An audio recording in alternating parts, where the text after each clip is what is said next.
Hi, it's Miriam Yu Shalmi, and today we're going to discuss parenting and how to really manage, handle, and make the most of the moment so that we really get to a place where we can not only enjoy what we're doing, but see, please God, the fruits of our labor.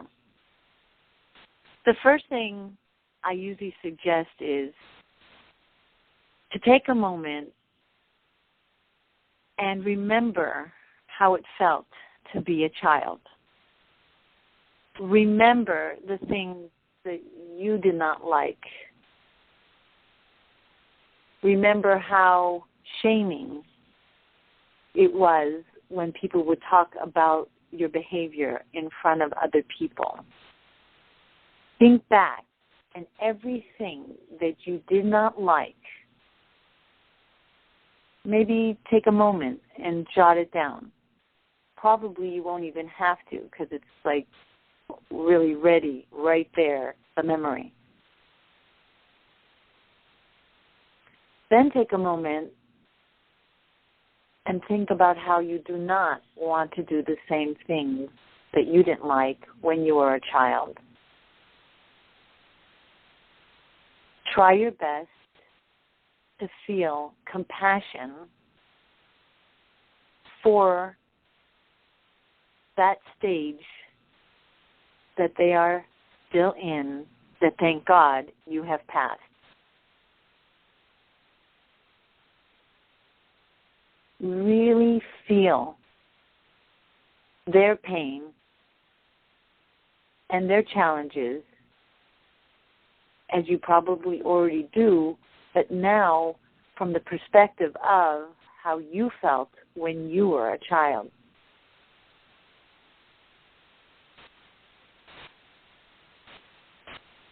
Then you will be more understanding. You will feel for them even more.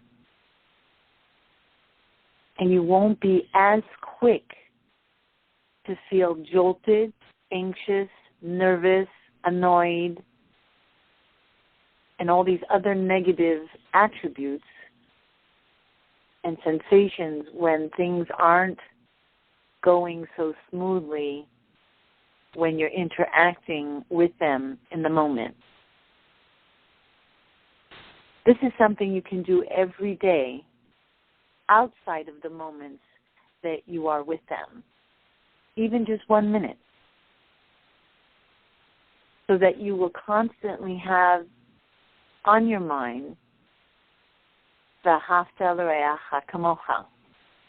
I didn't like this being done to me when I was a child, so this is my opportunity to fulfill this mitzvah and try my best not to fall prey to the same pattern of behaviors that I did not like done to me.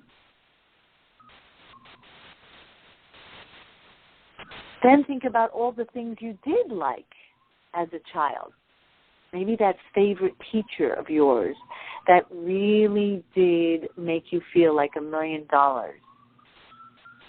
that had a sweetness about her and saw the good in you, that motivated you and make you feel good about who you were.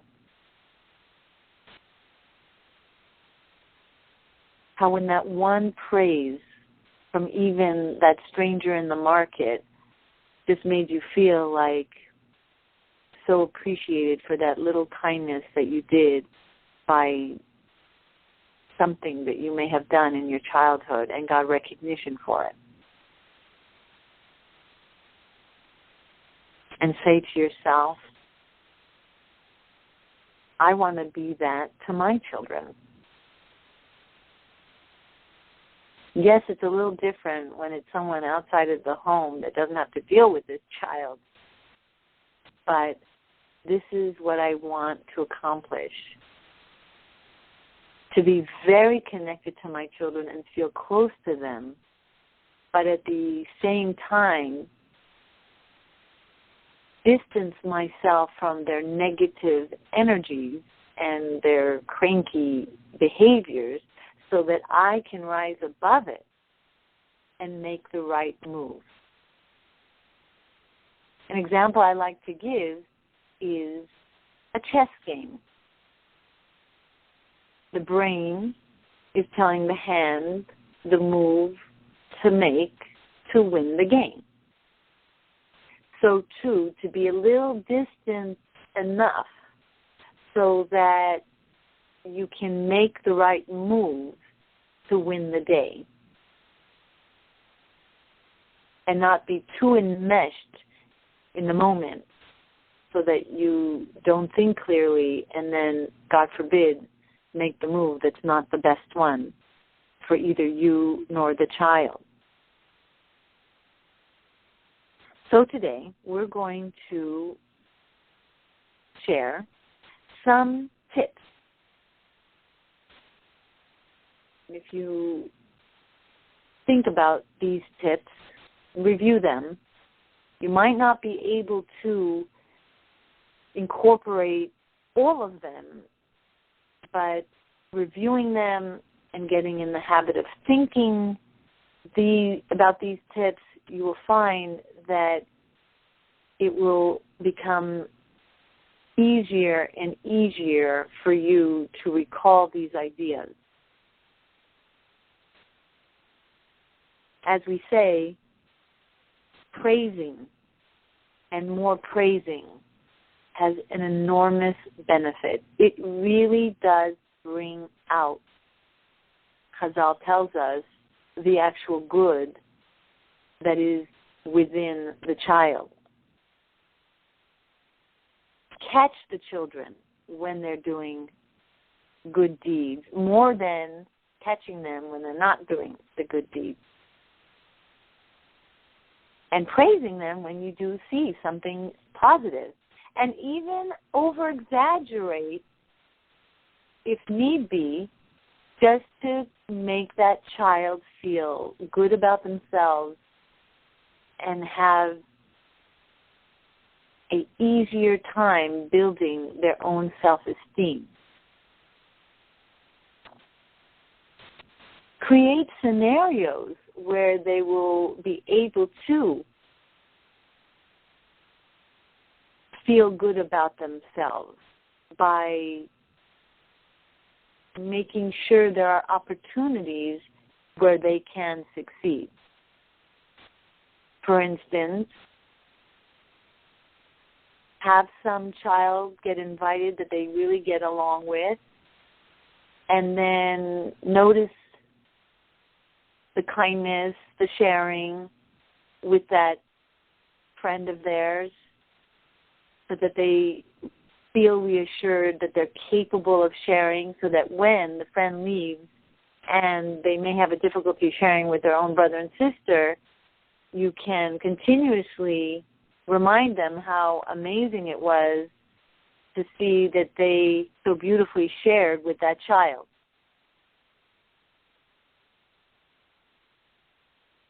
As best as you can, especially when it's not a critical issue, try to ignore even some of the annoying things that they're doing. You know the famous sentence, choose your battles? This is really important here because there's going to be a lot of things that the child will not be able to accomplish. But pick the most important issues at hand and then deal with those first. And if it's not critical, you can put those other issues on the back burner for a while so as to not too overwhelm the child of so many things that they're not able to do nor accomplish, and seemingly then going to feel like they're a big failure because there's so much on their list that they're not getting right.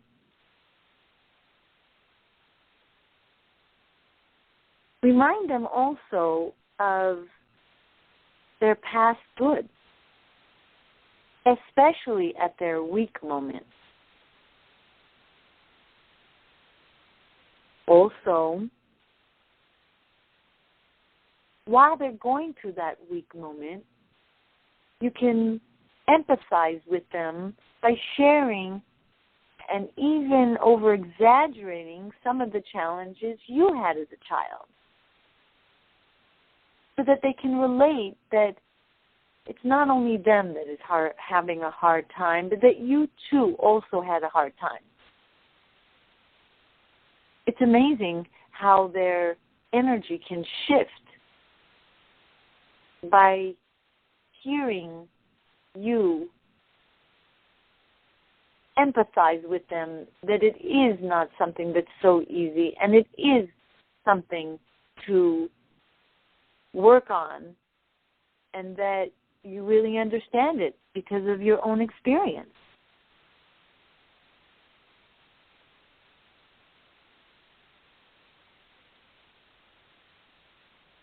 Another thing that's very helpful is to be like a salesperson to them.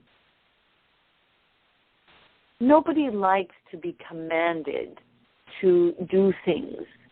So making it desirous for them to want to acquire the types of behavioral traits or mannerisms as follows. An example is that you know that the child, more than maybe some of your other children, really like when the class, gives them the honor and respect. So you would say, when you share and you are more responsible in your studies and you excel, then the children in the class will look up to you, and who knows, one day you could be the class president, because you know that is of interest to them.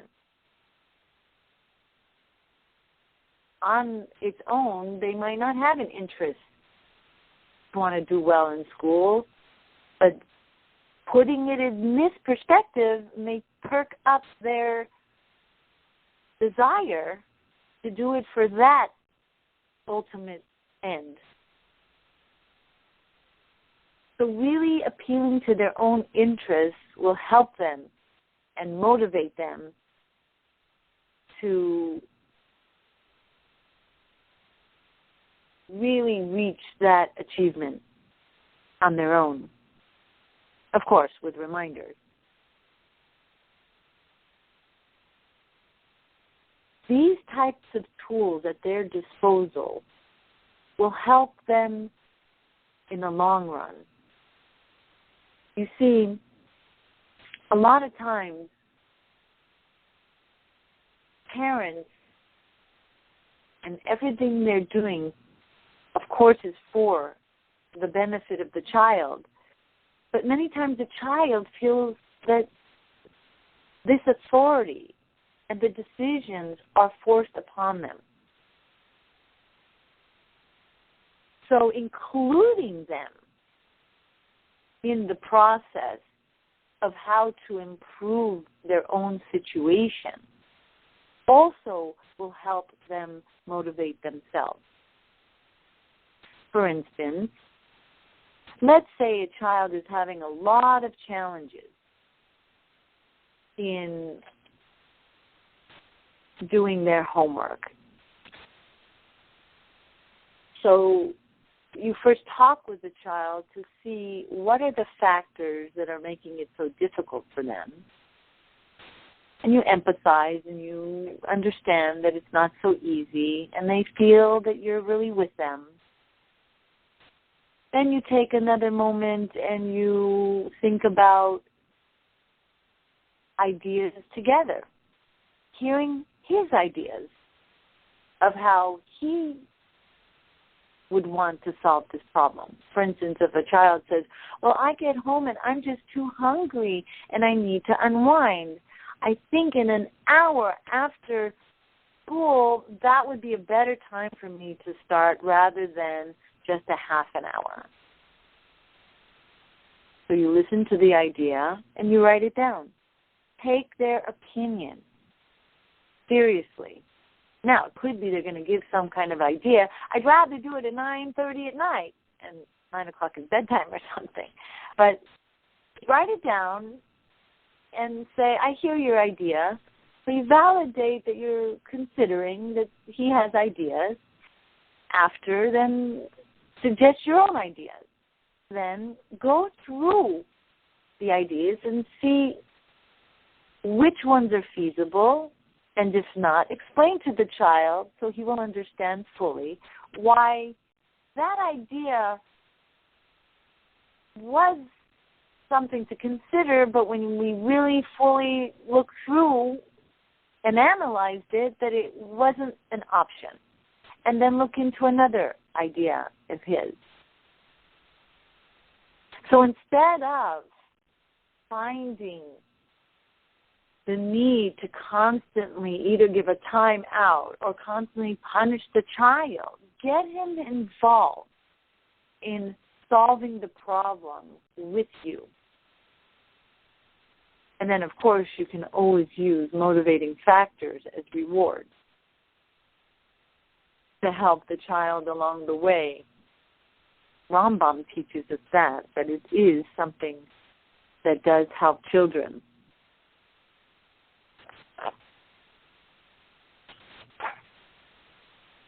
You see, there is a place also for a little sense of humor.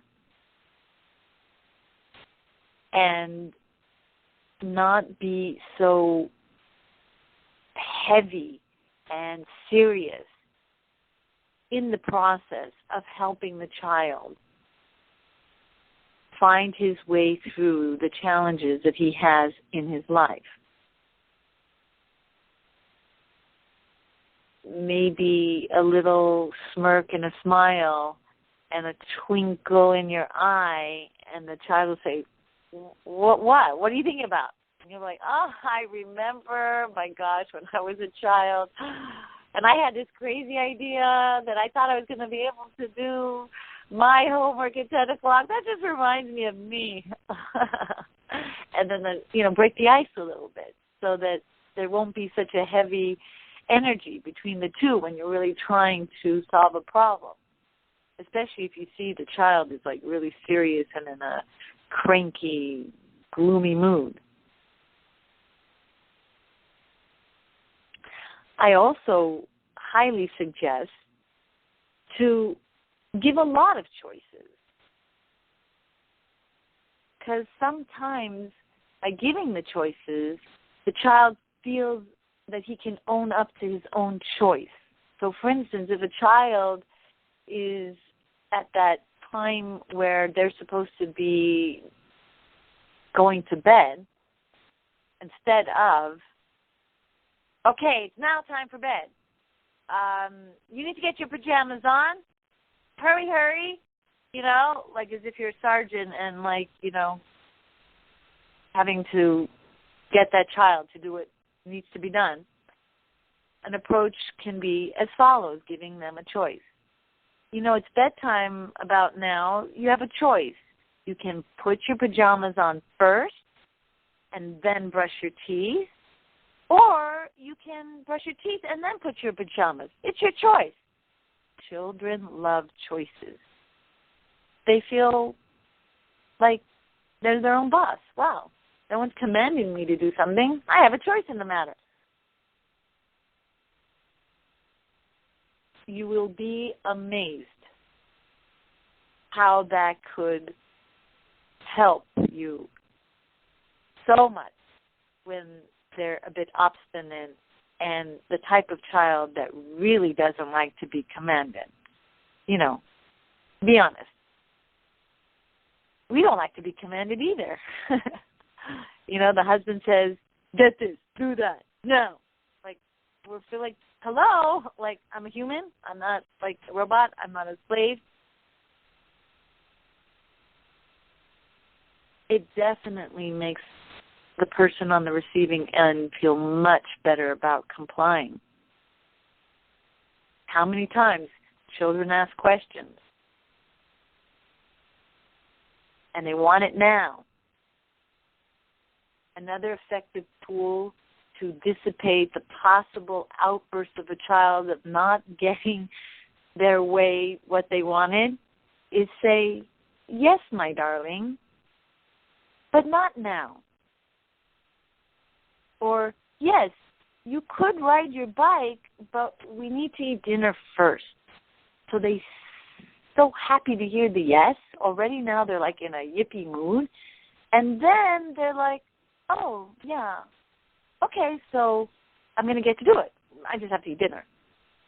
Rather than a very stark no, and that already now puts them into a very negative energy. Also, let's say you are catching them doing something naughty, like jumping on the couch.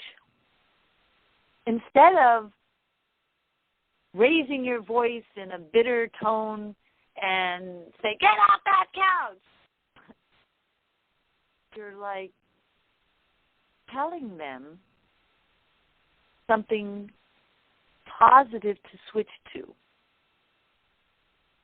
For instance, trampolining. How about trampolining? Trampolines are made for jumping. Couches are not. Instead of another command to stop. Or they're throwing the ball everywhere. And you say,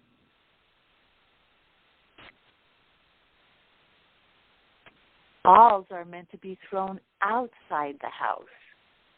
Hint, hint. Like, hello, not in the house. They just really like to hear that kind of talk.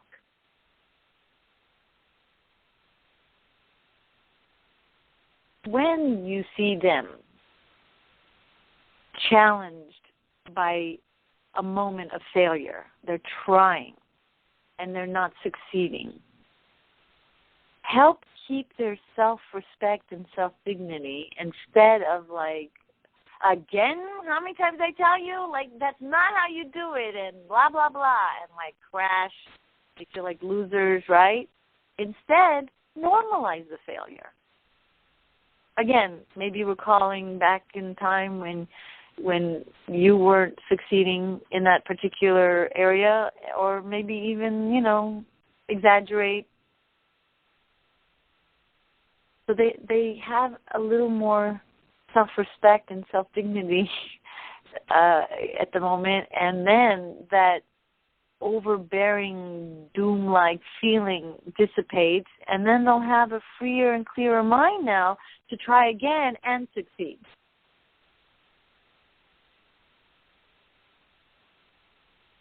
So many times, like, we can actually see the child making the mistake, and instead of, like, calling attention to the mistake directly, you can call attention to it indirectly. For instance, they're trying to pour the, water from the pitcher, and they're doing it really wrongly. Like, they're not gripping it correctly. And instead of saying, that's not how you hold a pitcher, and then show them, just without even saying a word even, hold the pitcher and show them indirectly. So they get the message that they're doing it wrong without feeling, again, someone is pointing out what they cannot do on their own.